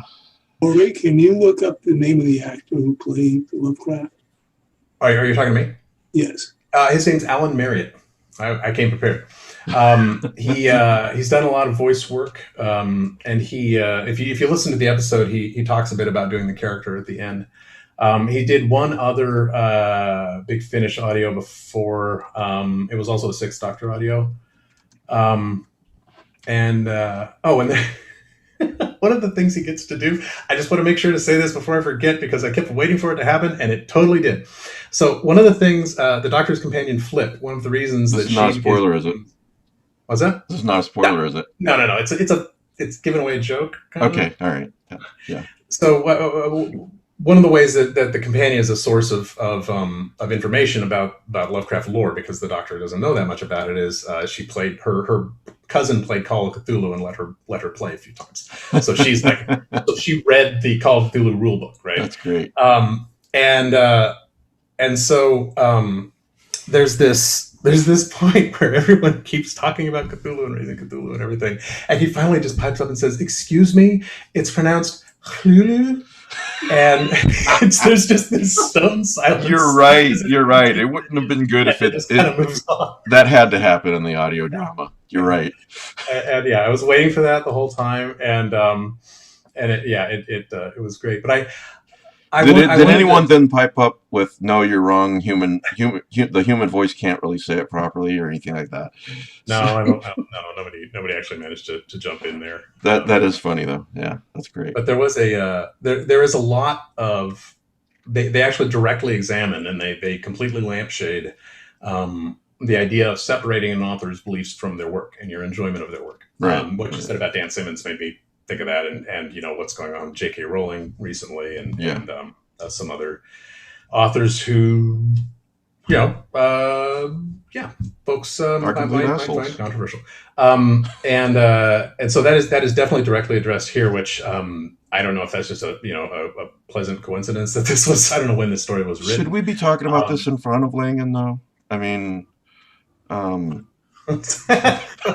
his odious beliefs. I'm sorry, he hasn't said anything in like 10 minutes, so I had to razz him. So. There's actually a point. There's actually a point where someone makes a reference to literally separating the author from their work because yeah. Life. I saw a TV episode. I forget what it was. It was a really dumb series. This is way back in the 80s where they talk about that same thing, but it's with musicians. And at the end, the father is trying to get this concept over to his girl, his daughter. And at the end, I remember something I've never forgot about it is he goes, "You want to go see this group? I hear they're really nice guys, but they're a terrible band." And she's like, "No, I get what you're saying now, So, of course, it's always nice when, like John Langan, to correct myself, he's a great guy and a great writer. So, Anyway. One of them. Son of a... One thing about Big Finish, they also do Dark Shadows over the dramas. They do which? Dark Shadows. Yes, they have, and they have Dark Shadows. They actually do Sherlock Holmes, where Nicholas Briggs plays Holmes. I haven't heard all of those yet. They have a series based on the character of Dorian Gray. They have they used to do, and I wish I had been watching the show at the time. They used to do Stargate SG-1 stories, but they must have lost the license because you can't find them anywhere now. They've done. Oh yes. If you're into it, especially if you're a Doctor Who fan, you might also be into Blake Seven. Oh my God! Are you watching the side chat? Me? Corey? Yeah. No, I should. Sorry. Because right when you said that, I mean, right like 3 seconds before you said that, James Harris goes, Blake Seven also. Yes, Blake Seven. They started doing. That's the second time it's happened. Recently, which I haven't heard those either. See, the thing about Big Finish is I only have so much money, and so much time. Yeah, and I will say, and another thing, if you do want to actually spend money on Big Finish stuff, pre-ordering is very smart because the price always goes up after about a month after release. Aren't you married to a writer though? You guys are probably immensely wealthy, right? All writers. Oh, that's true. Yeah. Well, it's all Canadian money though, so we can only spend it on maple syrup and poutine and. Yeah, it's also nice. Running out of stereotypes. What's outside? Canadian flags. We have to buy flags. Oh right, yeah. Yeah, there you go. It's also cheaper to buy an audio drama than an audio download than buy the. Yes, CD. The downloads are much less pricey, and although they've also been, if you're into this sort of thing, they've been putting out limited edition vinyls of some of their best, most popular stories. Like again, cool. Not to keep bringing up Sherman, but he also did what is widely considered one of like the absolute best. Not just Big Finish or not just Eighth Doctor stories, but like one of the best big things Big Finish has done. It's called The Chimes of Midnight, and it's actually a Christmas story. But it's an Eighth Doctor and Charlie story. Who's one of the Big Finish companions, and it's just an incredibly cool little, very very well structured time story. It's hard to explain beyond that without giving too much away. But yeah. That's an example of one of the stories they've put out on vinyl. Also, you can listen if you don't want to spend money on them. right away, and you have a Spotify subscription, or even if you just have Spotify on your computer, because I think you can make playlists on a computer. The first 50 episodes of the main range are on Spotify for free. So that's everything from the Sirens of Time up to, I think, Zagreus. I don't know if that includes the Chimes of Midnight, but it does include Jubilee, which I really, really encourage everyone to listen to. It's also it's a Sixth Doctor story, and there was a really great period of Big Finish where the Sixth Doctor was traveling with a companion who was actually a retired librarian who didn't have any, this wasn't one of those, oh, the Doctor's my boyfriend kind of things. No, she and they really were friends, and they kind of looked at each other as equals in a lot of ways. And so she was traveling with him during this story. And that actress unfortunately passed away a few years ago, so she hasn't been able to come back. But yeah, definitely, if you listen to nothing else, you can go on to Spotify and check those out there too. I didn't mean to get into a sales pitch at the end here. I think I got off on a tangent. No, and I want to wrap, as much as I love talking about this, I want to wrap. Oh, sure. And I hope I haven't over. No. This has been if fascinating. If there's any questions or anything, I'm happy to talk about the experience. Not at all. If for those unfamiliar, it's probably just as simple as Googling Big Finish and the Lovecraft Invasion, and you'll find it. Yeah. They have doctors all the way up through the 12th Doctor, although they do use a very, very, very good impressionist for 11 and 12, named Jacob Dudman. I think that you and I and Rick, at the very least, anybody else, any other panelists who wants to join sometime in the near future that are Doctor Who freaks, and I include myself in that, though we're not as knowledgeable as you, as Rick, not even close. Do a Patreon podcast about it, so that any patrons who love Doctor Who can listen to us go on and on and on about it, because I do love going on about it. So yes. So and anyway, you're saying big thumbs up on Doctor Who: The Lovecraft Invasion.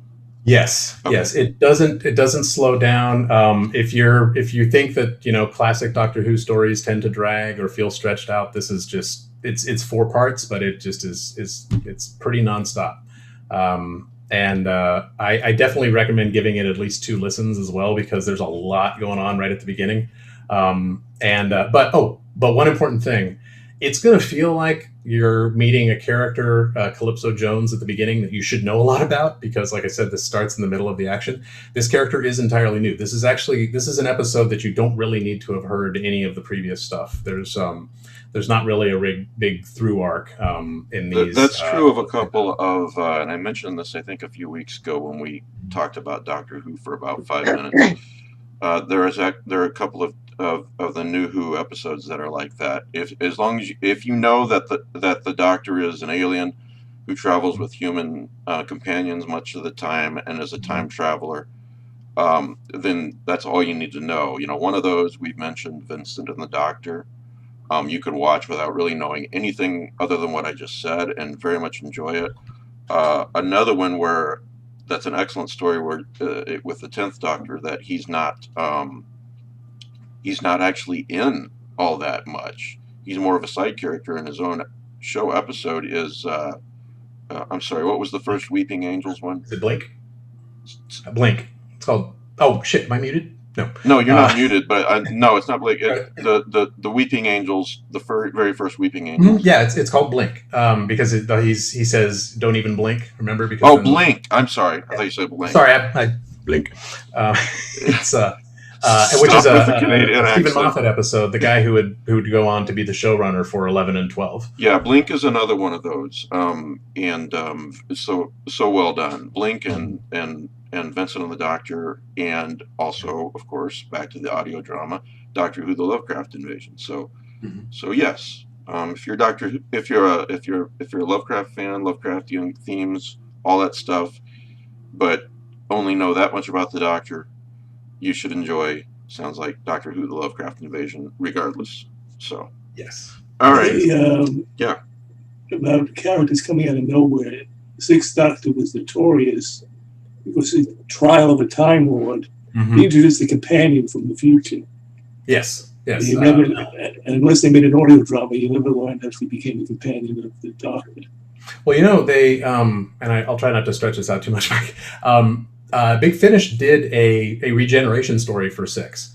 That actually, because kind of famously, the Sixth Doctor's regeneration into the Seventh Doctor was entirely played by Sylvester McCoy, the Seventh Doctor actor, because Colin Baker refused to come back and shoot it because of how he'd been treated, which is kind of understandable. He was kind of fired unceremoniously after a really long stretch and being kind of dragged out. So there's it's kind of notorious for that in that regard, and so they gave him a story called, I think it's called The Last Adventure. I think it may even help explain some of Mel and her presence there. And it's I haven't actually listened to it yet because it's one of those things I'm kind of saving for a rainy day, kind of like the last two seasons of Rebels.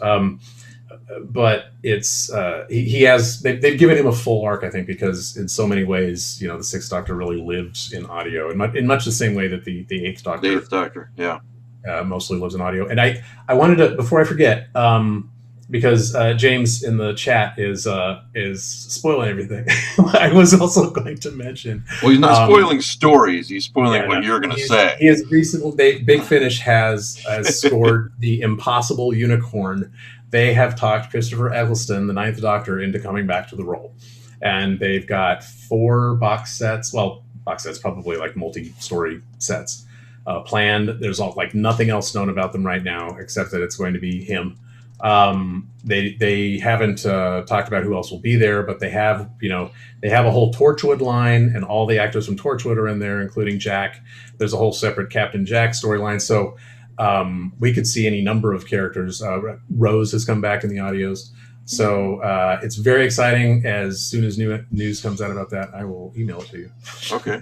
Well, thanks once again to James Harris for providing hard copy prize of Doctor Who: The Lovecraft Invasion. Thanks to Big Finish for providing 2 digital prizes. Matt Carpenter will randomly select those in a few weeks. Today happens to be September 27th, 2020, so you've got some time. Send a email to ezineprizes@gmail.com and put Doctor Who: The Lovecraft Invasion in the subject. Really all you need to do. And I think he does the same thing I used to do, which is use random.org to select. But anyway, yes. And of course, thank you to Corey and SP for being here so much. Thank you so much for having us. Yeah. Don't forget, we've been... thank you, Bridget. Thank you. Yeah. Thank you, Bridget. And thanks for the standard question that's going to be known as the Bridget question from now on.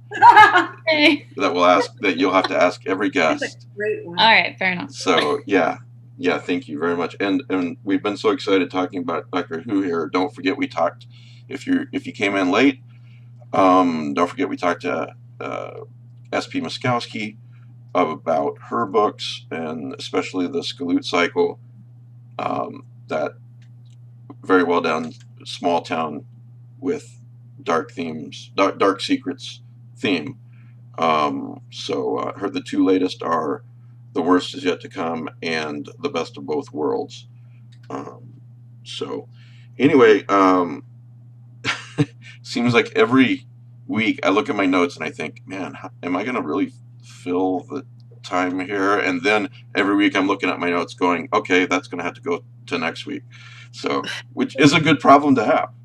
So that's not you, Corey. That's or SP. That's just all of us and all the side tangents we get on. I want to say thanks again to David Del Cole for sending me a Batman mask and Laird Barron hardcover books.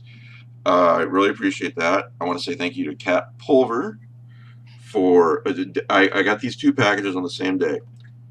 David Del Cole's package made me smile, and in a good way, Kat's package made me cry. So, I think yes, I think you know what I mean by that, Kat. I got it. The thing that really, and I showed this to Danielle. The thing that really got me was the note. Includes part, but not all of your inheritance from the estate of the late Joseph S. Pulver Sr. And I just started just bawling, manly tears, of course. But I'm sorry, that was actually meant as a customs bride. I know that. But and I'm not. I so appreciate everything that you sent to me from Joe. None of this is said in any negative way. It's just that he was one of my best friends, and I miss him, and I know all of you guys do too, and that all of you were good friends with him as well. One of my gets was one of his Doctor Strange figurines, which, if you're watching, I am now holding on screen. If you're listening later, it's really, really cool.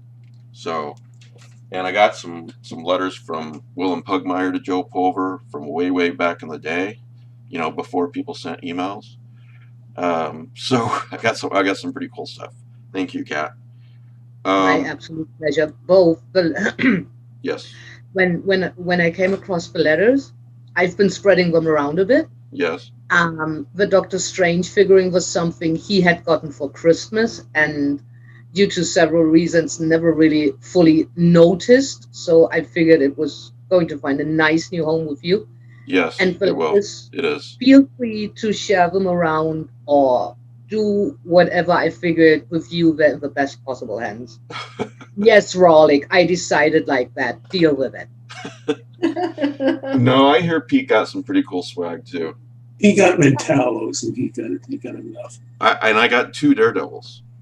So, yeah, so pretty cool. I may end up, if it's okay with you, Kat, I may end up giving one of those Daredevils to Logan. He's got. You know why you received the Daredevil, so yeah, that was the Marvel DC pun. You are more than welcome to hand them out. Yeah. This is a Ben Affleck thing, isn't it? Oh my God! And it's the man without fear himself. Yes, Batman. I mean Daredevil. I mean, I mean. Oh, my parents are dead. We get it. Okay. Let's move on. Yeah. Come on. Oh my God. Therapy. How about that? Yeah. That's the topic for the next e-zine. We're going off tangent here. Yeah. Who is the better Batman? Well, we don't have to decide anymore because DC, the DC live action universe is now embracing the multiverse thing, as opposed to Marvel. And a whole episode on that, dude. Yeah, I think that's absolutely the right way to go, man. Ben Affleck and Michael Keaton in the same fucking movie. I am so there, So universe was referenced in the TV Arrowverse Crisis crossover. Yeah. Thank you. The only true Batman, Kevin Conroy, and now I'm signing out. No, he's great. He was on Crisis too. Although yes, he was. He was. He was the Batman who killed Superman and everybody else.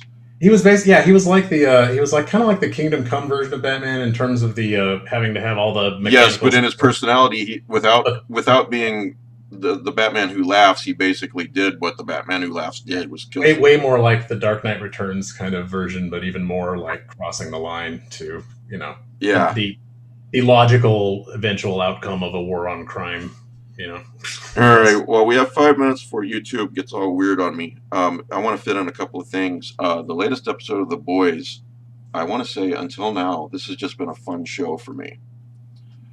On the latest episode of The Boys, without giving away spoilers, and Rick, I think you'll probably agree with this, the camaraderie that's growing between Butcher and Huey, and Butcher and Starlight, is that her name?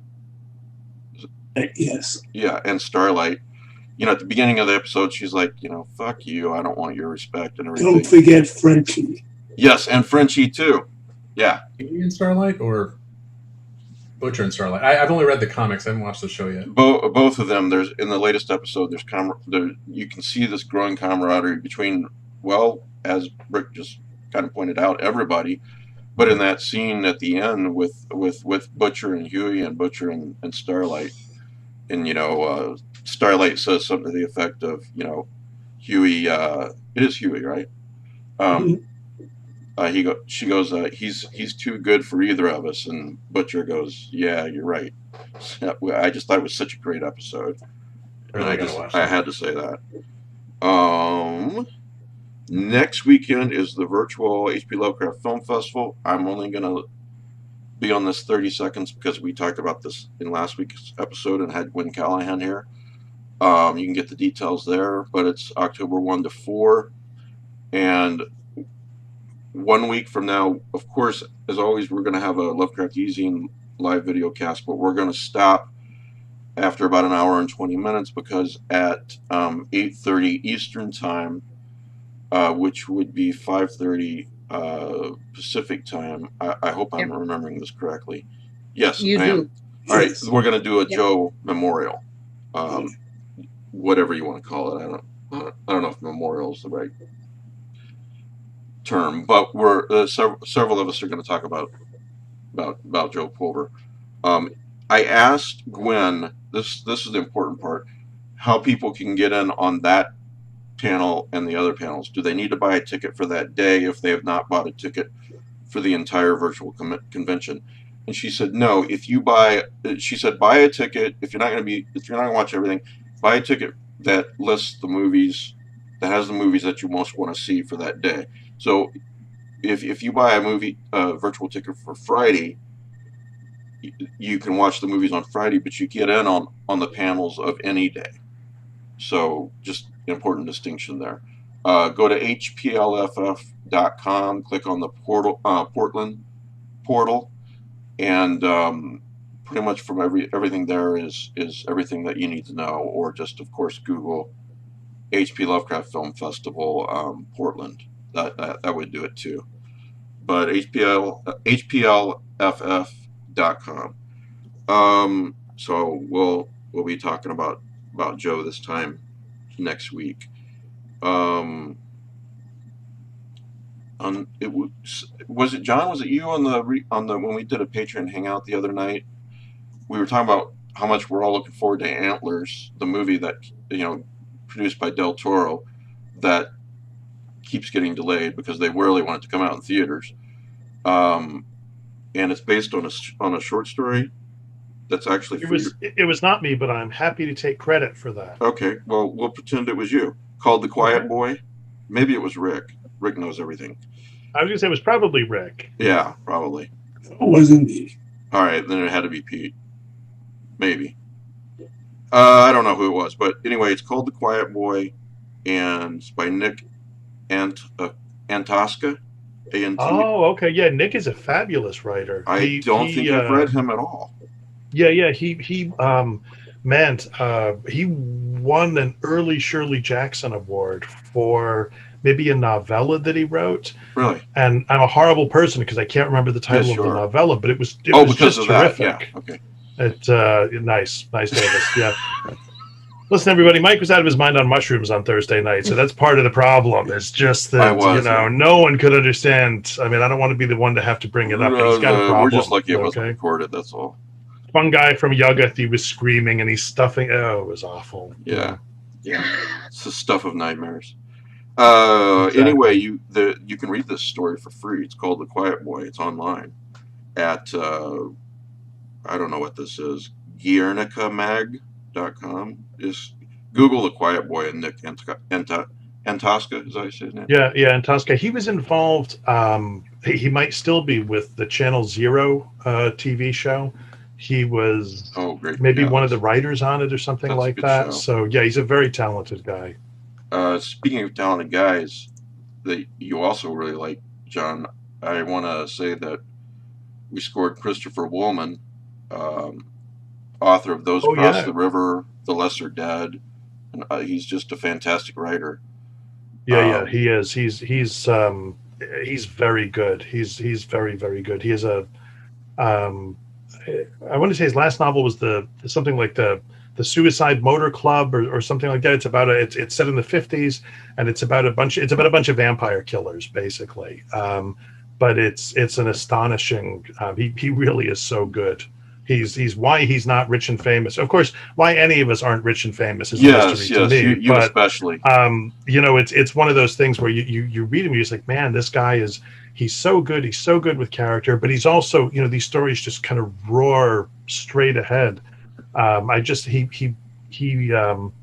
He brought back into print this book called Between Two Fires, which he'd written early on in his career, and it's a medieval fantasy. It's set in medieval France as the plague is raging, and fun time. It's it's about a knight on this quest, but it's absolutely compelling and just insane. Well, it was so accidental the way I stumbled onto him.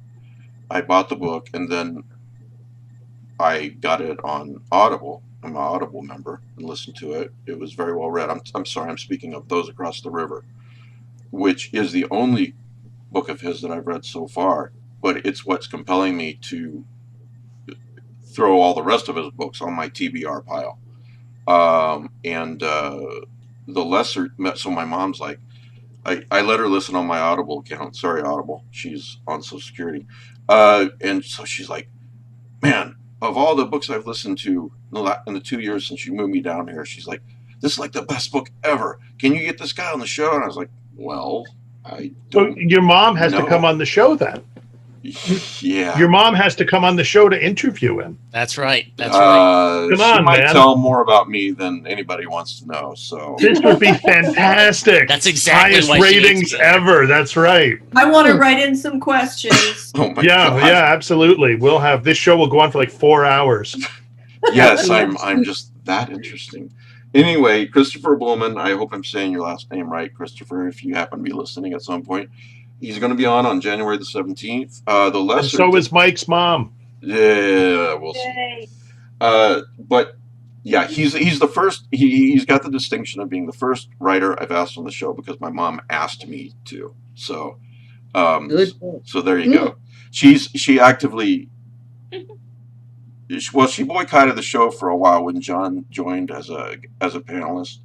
But now As she's well warming, she should have. yeah, Yeah. she's warming up to you now, I think. She was like, you get rid of Miskowski and you bring in Langan? What is wrong with you? What is going on? We're here. That's right. Yeah. Oh my God, Corey, you're sleeping on the couch tonight. What? No, he was agreeing. He was agreeing with me. Oh, okay. I could listen to Corey's voice all day. Oh, man. yeah, I okay. could You're not sleeping. I could listen to Corey saying anything. He could read the phone book. You get this very pleasant voice. Saving And I the could couch for you and your family, Mike. Remember? Yes, that's right. I want to move to Canada. Anyway, he's going to be on January the 17th. The next book of his that I will read is called The Lesser Dead. And which is excellent. Is it? That's good to hear. Yeah, it's I'm not. terrific. I'm not surprised to hear you say that, but I have a thing. Laird and I have discussed this. I have a thing about stories set in the 70s sometimes for whatever reason. There's just some sort of air of paranoia for some reason, like the movie The Box. Set in the 70s. That's a good example.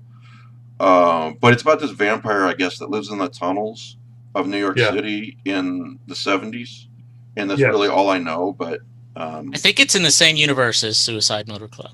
It is actually, yeah, Okay. yeah. There's a reference in Suicide Motor Club to The Lesser Dead. Okay. Anyway, you can look at a schedule of all upcoming guests if you go to the Lovecraft Easing website and click on podcast on the top left corner, and I hyperlink everybody, and I also hyperlink the panelists because most of us are creators of some sort. So support them if you can. Even John Langan. John Langan's a good writer, great writer. So he's on January 17th. German Godzilla will get you. That's right. German Godzilla is forever. Anyway, as always, we have more to talk about and no more time. I really appreciate you being here, SP and Corey. Thanks so much for having us. Thank you. Yeah, It was our pleasure. thank you for rescheduling back when I was needed to reschedule. Let's put it that way. And as always, great to see the rest of you. Bridget, great questions. So now Bridget's created a new tradition for the show. So that's awesome. Even the people watching were like, "Oh, that's got to be a permanent question." So anyway, thanks everybody. EZinePrizes@gmail.com. If you want Doctor Who: The Lovecraft Invasion, 3 people will win. And see everybody next week. Right.